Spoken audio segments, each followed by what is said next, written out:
Sejam bem-vindos a mais uma aula de Biologia do professor Márcio. Eu sou o professor Márcio do Carmo, da Escola Adriano do Vale Nuvens, e vou gravar para vocês agora mais uma aula e tem como tema Sistema Respiratório.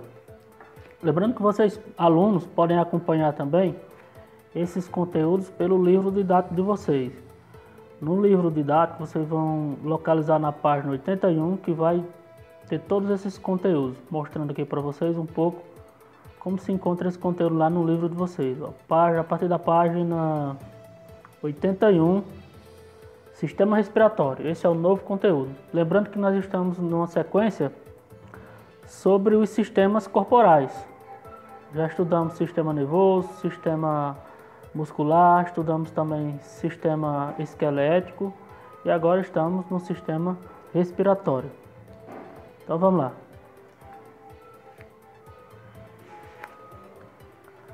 O sistema respiratório é formado basicamente pelos pulmões, e pelas vias respiratórias.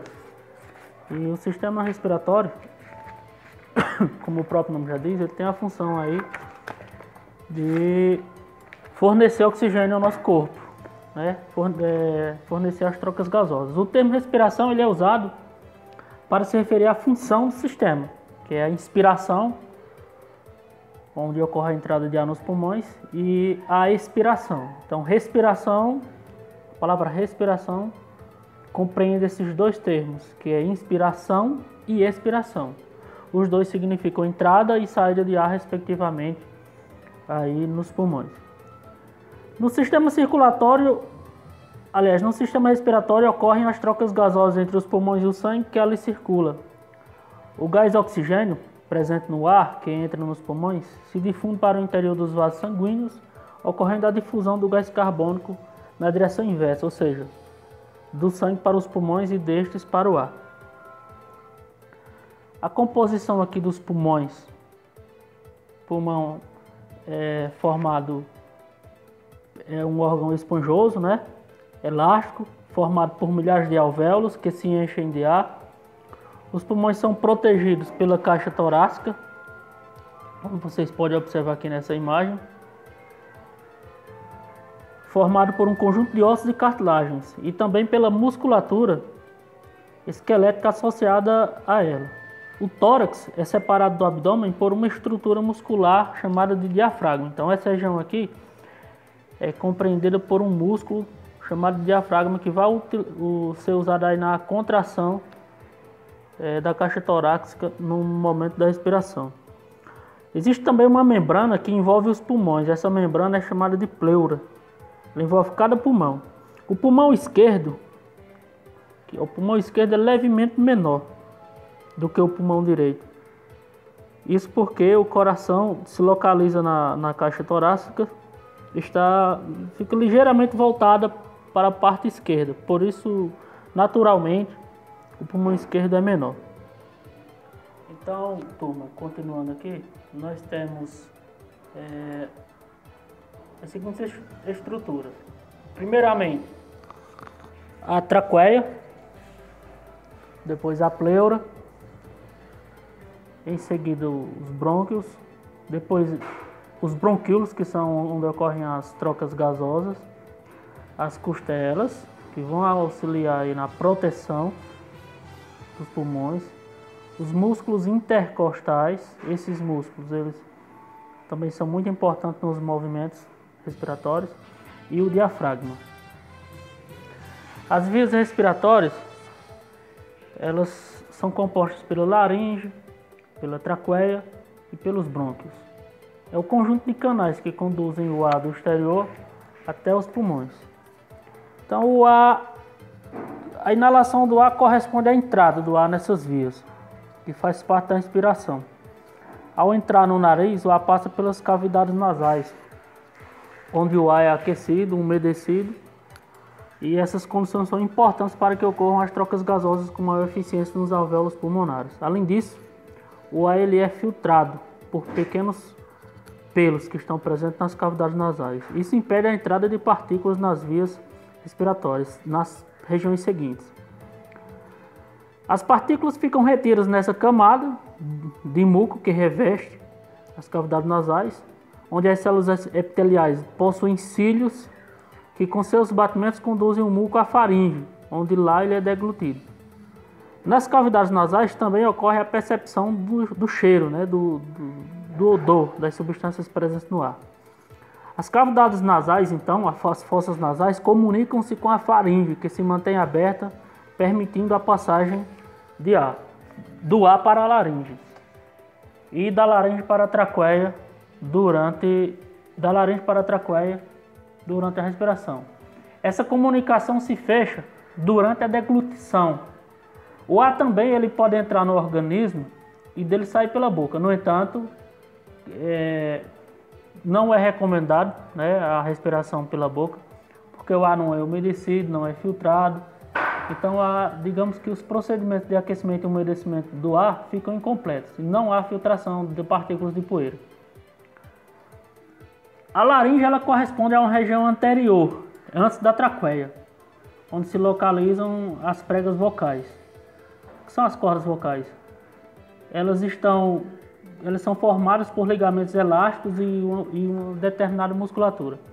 Durante a fala ou o canto, quando o ar sai dos pulmões e passa pelas pregas vocais, elas vibram. Essa vibração é transmitida ao ar formando as ondas sonoras, né? O que corresponde aí à nossa voz. Então nós vamos aqui para a traqueia. A traqueia é um tubo que em sua porção terminal se ramifica em 2 brônquios.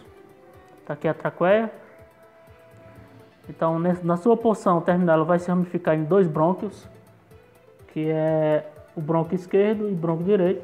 As paredes da traqueia não sofrem colapso, o que impediria a passagem do ar, pois existem anéis de cartilagem que se estendem ao redor do canal, por quase todo o seu diâmetro, mantendo-os abertos. Os brônquios direitos e esquerdo também possuem anéis de cartilagem e sofrem ramificações, gerando canais com diâmetros cada vez menores. Os canais de menor calibre vão ser chamados de bronquíolos. Então, a partir de aqui, a partir desse momento aqui, irão se formando ramificações cada vez menores até estarem no nível de bronquíolos. E os bronquíolos vão terminar em regiões menores ainda, que são os alvéolos. São pequenos sacos com finas paredes nos quais ocorrerão as trocas gasosas.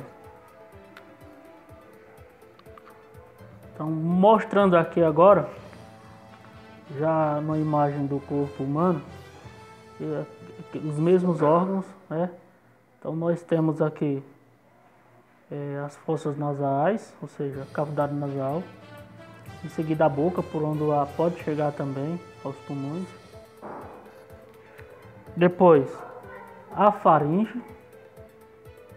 A faringe é quem faz a deglutição do muco, que é produzido aqui nas fossas nasais, ou seja, do catarro.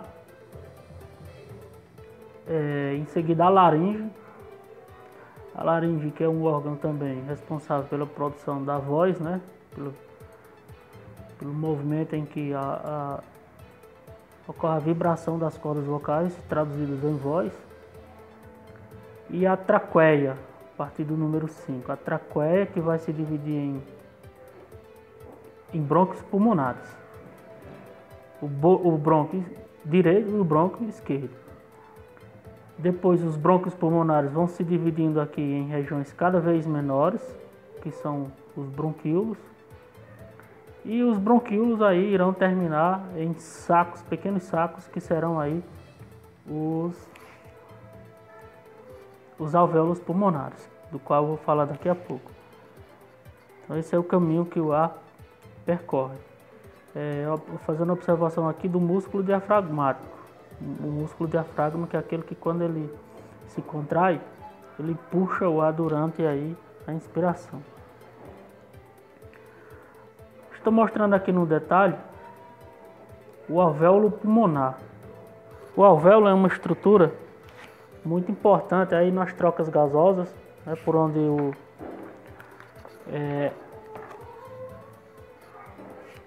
o ar entra, rico em oxigênio, e esse oxigênio vai para a corrente sanguínea.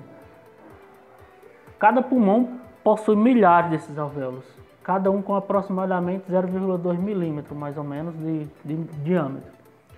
Eles formam a superfície respiratória total, numa área de aproximadamente 160 metros quadrados em indivíduo adulto. As paredes dos alvéolos são extremamente finas, essas paredes aqui. São extremamente finas e revestidas internamente por um líquido. Estas são características importantes de uma superfície respiratória: ser pouco espessa e úmida, permitindo assim a difusão dos gases, porque os gases eles vão para as trocas gasosas ocorrem por difusão. Esse é um processo chamado de hematose. Os alvéolos são envolvidos externamente por vasos sanguíneos de pequeno calibre, os capilares. Então aqui são os capilares sanguíneos. Observe aqui a arteríola pulmonar. Geralmente, artérias são vasos que levam sangue rico em oxigênio. Porém, essa é a exceção. Essa arteríola pulmonar está vindo do coração. Ela vem de um vaso maior, depois se ramificou em um vaso menor e está vindo aí do coração. Era para vir com sangue rico em oxigênio, porque trata-se de uma artéria. Porém, esse sangue que está vindo lá do coração, do átrio e do ventrículo direito, ele está vindo pobre em oxigênio. Então ele vem para cá pobre em oxigênio para receber oxigênio. E esse sangue é devolvido ao coração já rico em oxigênio. É um sangue rico em O2 pela vênula pulmonar. Então do mesmo jeito, geralmente as veias transportam sangue pobre em gás de oxigênio e rico em gás carbônico. Porém, essa é outra exceção. As veias que trazem sangue do pulmão para o coração são veias que transportam sangue rico em oxigênio. Está no esquema aqui mostrando essas trocas gasosas. Os gases que estão no interior dos alvéolos, eles ficam muito próximos do sangue e ele passa pelos capilares ocorrendo aí essas trocas gasosas. Então, continuando aqui, pessoal, vou falar aqui de ventilação pulmonar. É um processo através do qual o ar se movimenta para dentro e para fora dos pulmões. Então, o movimento de entrada do ar nos pulmões é chamado de inspiração, e enquanto que a saída do ar dos alvéolos para o meio externo é chamado de expiração. Esse processo ele está envolvido aí com a contração dos músculos, tanto do músculo diafragmático quanto dos músculos intercostais. Então, são resultado desses dois mecanismos: o movimento do diafragma para cima e para baixo, e também da elevação e abaixamento das costelas que formam a caixa torácica. O ar se desloca sempre por diferença de pressão, das altas pressões para as baixas pressões. Então, aqui são os movimentos de inspiração. Na inspiração, a caixa torácica se expande devido à contração de um grupo de músculos que promove a elevação das costelas. O diafragma, localizado na base da caixa torácica, também se contrai, que traciona para baixo a região inferior dos pulmões. O resultado desse movimento é o aumento do volume da caixa torácica e a expansão pulmonar, o que torna a pressão interna menor do que a pressão externa, com a consequente entrada de ar proveniente do ambiente. Na expiração, os músculos responsáveis pela elevação das costelas relaxam e elas se abaixam. É o contrário. É todo o processo inverso da inspiração. O diafragma também relaxa, deslocando-se para cima e comprimindo os pulmões. Com a retração dos pulmões, o ar é expulso dos alvéolos e segue pelas mesmas vias pelas quais entrou os brônquios, bronquíolos, traqueia, laringe, faringe e cavidades nasais, ou a boca, até ser eliminado pelo ar atmosférico. É importante lembrar que na expiração nem todo o ar é expulso dos pulmões, restando um pequeno volume dentro dos alvéolos. Isso evita o colapso das finas paredes dos alvéolos pulmonares. Esse é o movimento aí mostrando por essa ilustração.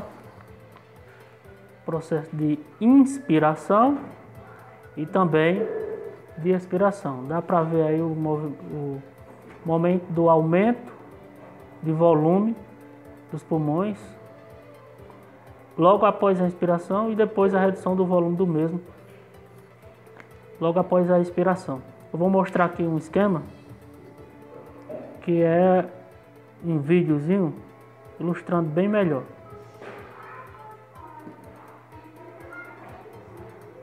Vou ver aqui esse vídeo. Uma animação em 3D.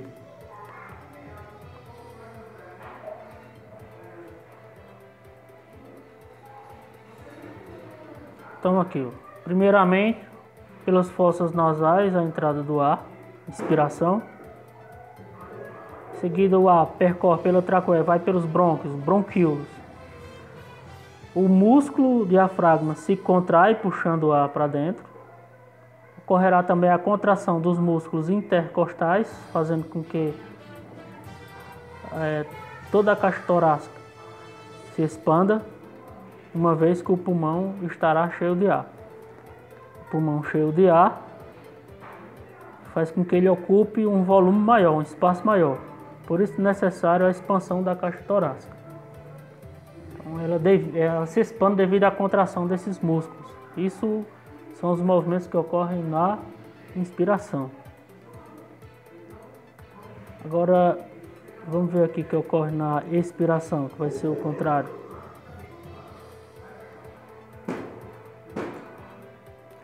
Então, na expiração, os músculos responsáveis pela elevação das costelas relaxam e eles abaixam, resultando aí na diminuição do volume da caixa torácica.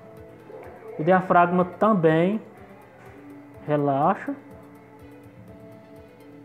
deslocando-se para cima, comprimindo os pulmões. Então, com a retração dos pulmões, o ar é expulso dos alvéolos e segue pela mesma direção, de modo contrário aí por onde ele veio, por onde ele entrou nas vias aéreas.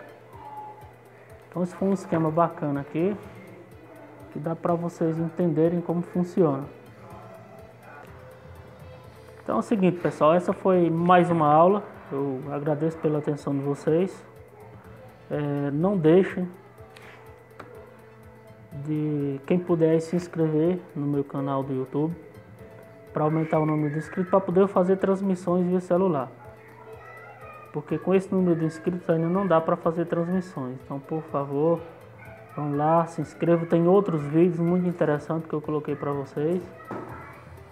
Tem vídeos tanto da natureza de escola como outros vídeos de outros gêneros, certo? Muito obrigado e até a próxima. Na próxima aula eu já vou colocar uma atividade sobre esse assunto.